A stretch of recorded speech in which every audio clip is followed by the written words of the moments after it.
everyone. It's Michelle Caruana from Play Cafe Academy and Profitable Play. And recently I released a video all about how to price your indoor playground services. So we talked about classes, events, and I gave a specific example around Kids Night Out because that was actually a question that I got on this YouTube channel from Elizabeth. She was kind of asking me what I would price this Kids Night Out service that she was thinking of offering, and she was talking about what her competitors charge and all that good stuff. But something that I didn't expand on purpose in that video was why we stopped doing Kids Night Out. We did it for a couple years and it was just not a good fit for myself, my staff, my space. And I kind of wanted to dig into that a little bit because I got a lot of questions in my Instagram DMs about, why did you stop doing this? It seems like such a potential money maker. And I'm going to tell you why in this video. And again, apologies if I look down. I have my notes here. I'm like constantly tapping my phone screen so that it doesn't go blank. But there are really four big reasons about why we stopped doing this. And I want to, before I get into these details and these points, I want to quickly remind you of something that I talk about in so many of my videos. I'm speaking from my personal experience and my specific space and how I designed my indoor playground. This is not a one size fits all. So take what you need from this video, leave what you don't, leave what does not apply to you. Again, I'm just addressing my personal experience. So this is going to look different for every business. And I'm so happy that so many of my Playmaker Society members and so many other indoor playground owners are really able to make Kids Night Out and drop off care work for their business. It was just not something that was sustainable for us. And again, I'm going to talk about it, but this is just my experience. So I'm very glad that other people have different experiences and we're able to make this work. All right, number one, and this is probably the biggest factor that I considered when we started to discontinue our Kids Night Out services. And that's because it was our staff's absolute least favorite thing to do. Every time I put out the schedule and Kids Night Out was on it, people would try to give away the shift. They would call in sick. They would moan about it. And I just could see in my staff's faces and in the conversations that I was having with them that this really brought down their morale, especially during our very busy party season where our staff, our resources were stretched pretty thin. And I'm going to talk a little bit more about that in a few minutes, but just know that it's something that it was a constant issue with our staff. A couple people even quit because of some bad experiences during Kids Night Out, which again, I'm going to get to, but it was definitely a consensus among our entire staff that it just wasn't a pleasant experience. And I think this was really due to, again, the space planning that went into our indoor playground, which brings me to point number two. Our space was really designed for kids under 5. Now, that's great for our members, our open play customers. That's great because we did a lot of first and second and third birthday parties, but it kind of made a recipe for disaster for Kids Night Out. Because when I look at the businesses that are most successful with this service, they typically market this particular service like Friday night movie night or something like that. I'm thinking like evening drop-off hours. It's mainly marketed towards kids that are over 5 or at least kids who are potty trained. And unfortunately, our space just wasn't set up for that age group. We were very specific in that we were an imaginative play space for babies, toddlers, and preschoolers. So I kind of had a decision to make, right? I had to either take much younger kids who were not potty trained, who required a lot more attention, who needed diaper changes, who needed to be accompanied to the bathroom, who needed help with cutting up their food and hand washing. And that age range, the under 5 age range, also just gets very cranky towards bedtime, especially if it was a Friday night. Maybe they were at daycare or preschool all week. Maybe they, again, had an early 8 o'clock bedtime like most kids do for that age range. It just made a complete recipe for disaster. So because our space was designed for that age range, we did try accommodating, again, within our state law. Because we didn't have a daycare license, I had to do, again, a lot of legal research, and I had to hire a lawyer to help me put our offer and our hours and things like that together. But we tried accepting these younger kids, but it got to a point where I had to staff so many people to make sure that all of the children were properly attended to that we just weren't making a profit. So let's say we took 12 kids for kids night out, I would absolutely need at least 3 people there the entire time to make it a safe situation and to make it an enjoyable situation for both the children that we were attending to and the staff. So it just, I wasn't able to charge enough based on our area and our competition to make enough profit to justify that service because it took time and money to market. Again, I'm paying my staff. I can already tell that it's something that my staff doesn't enjoy. So the money just wasn't there to justify it. So next, we tried to market this to an older age group, people or kids that were over 4, kids that were definitely potty trained, that didn't need as much attention and didn't need as much help from staff. So we dropped down to 2 staff members. We stayed around 12 to 15 kids. But the problem was is that these older kids, even if we put on a movie for them, even if we did a bunch of crafts and activities, they would absolutely destroy our play space every single time, even if our staff was constantly on top of them because their parents weren't there. They were, letting their hair down a little. Older kids, too, kind of get into that witching hour where it's late at night. They probably went to school all week and they're just, in a mood. And that's what we found when we were doing those Friday night drop offs.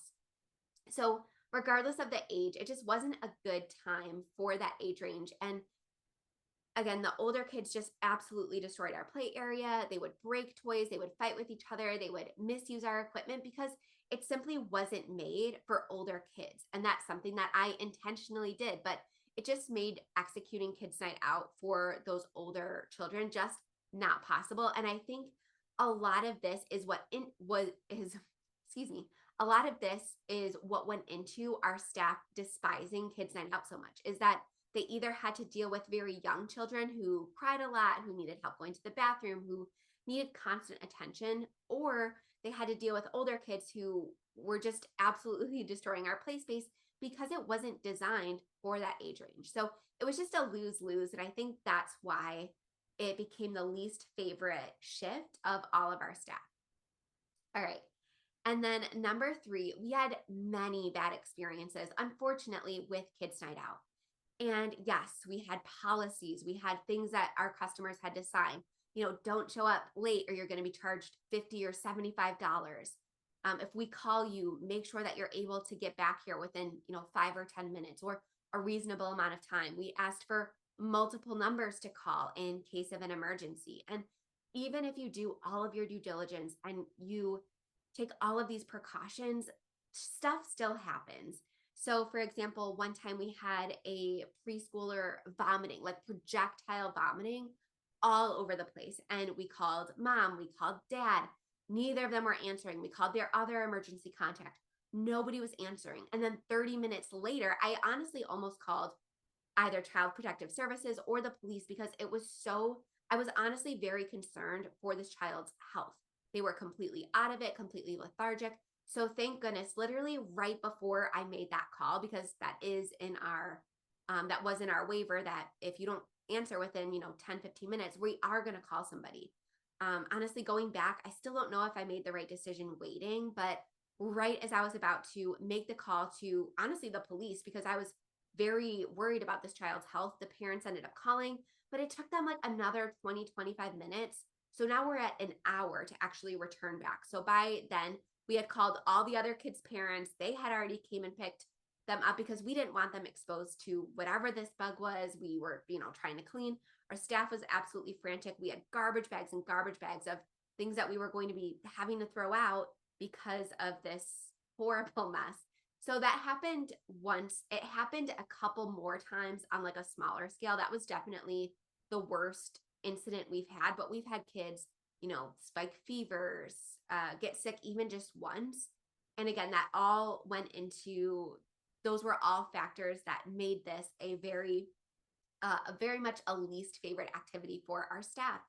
Because most of our staff, when we hired them, understood that parents were responsible for monitoring their kids in the play area, right? So they didn't necessarily sign up to be caregivers or babysitters. And even though a lot of them were really excited about the prospect at first, because of, these few bad apples that just abused our services and didn't follow our policies, even if we banned those customers, it always seemed to be more popping up and more registering. So again, I'm so happy that not everybody has those negative experiences with these kids' night outs. But for us, it was just something we had to draw a line in the sand somewhere and say, you know what? This money that we're making is not worth the effort that we're having to put forth. And it just caused me so much stress as a business owner, knowing that my staff was there with children that were without their parents. They were left in the care of my staff. And it was just a source of stress and worry that was unlike anything I had experienced as an indoor playground owner before. Because again, I designed my space to be a place for caregivers to bring their children to and experience that play together. So again, it just didn't work for us. And that brings me to number four. It was just, and this is something that I use to describe a lot of things, especially in like my Playmaker Society group. It was a very hard way to earn a very little amount of money.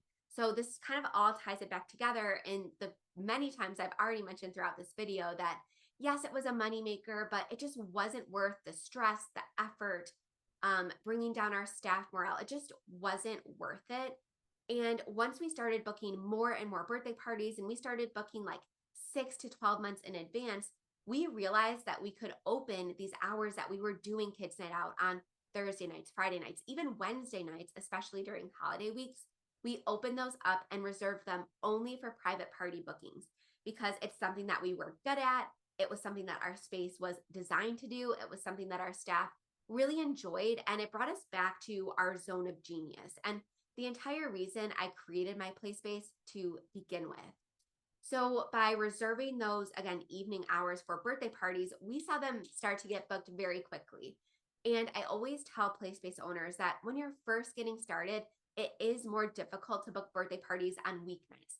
But once your party calendar starts filling up and there isn't as much weekend availability, I promise you, if you consistently deliver a stellar birthday experience, get those good reviews, get those good words of mouth, your weeknight slots will start filling up again because that's all that people are going to have available to them if they're not booking 6 or 12 months in advance. So for us, it was just much better use of our time, much better use of our space to do birthday parties instead. And I'm not going to get into all the details. There are so many other factors and things that I could mention. Like, for example, you know, once we started marketing these services to the older kids, it was great that we were getting new customers in the door, but they weren't converting into memberships.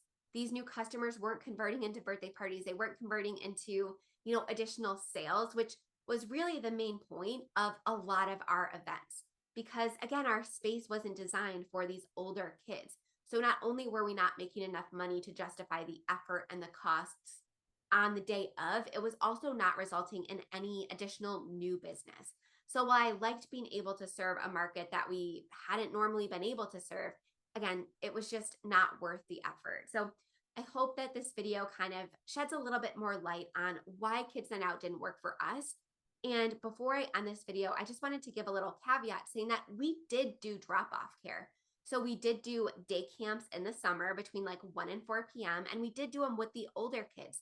It was just, I can't even tell you, and I know all of you parents out there this is really going to resonate with you, but I can't tell you the marked difference between these kids that were dropped off during the day, during the afternoon, and the kids that were dropped off on like Thursday, Friday, Saturday nights. It was such a difference in behavior, even though sometimes you would get the same kids opting into or purchasing both services.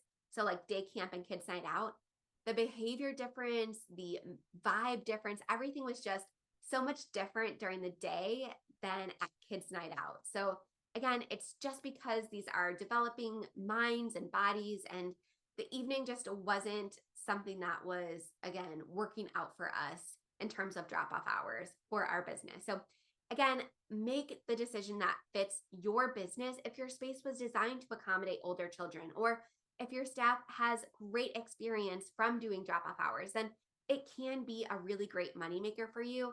We just knew that our resources and our space and our time and our staff hours were going to be much better served elsewhere. And we saw a definite boost in profit once we switched to only doing private parties on those weeknights. All right, have a great day. If you have any more questions about this or any other service, please feel free to comment below this video. Again, I want to create content on this channel that you want to see. So please let me know. I can't wait to hear from you, and I will see you soon. Bye, guys.